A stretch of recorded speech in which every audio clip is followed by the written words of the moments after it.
pupunta tayo dun sa mall at manonood tayo ng sine, ha? Ekaradyo ada.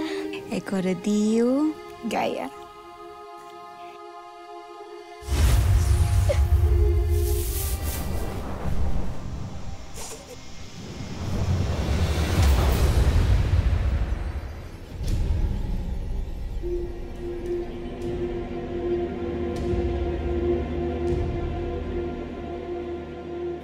Ibig niyo akong kunin, ay gawin niyo na!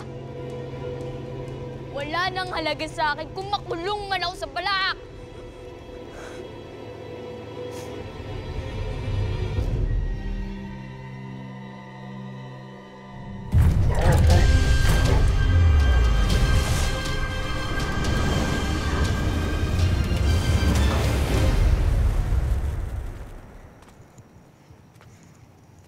Bakit niyo sila itinaboy?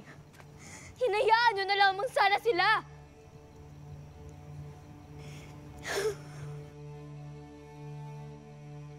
Gaya, hindi ko alam kung bakit hindi ka nakilala ng iyong ina.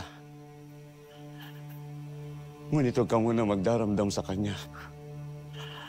Halika, hanapin na natin siya muli. Hanapin na rin natin si Tera para mabuo na tayo. Siya! Siya ang dahilan kaya sinakripisyo nila lahat ng aking buhay. Ang aking kapatid ay tanging mahalaga lamang sa kanilang lahat.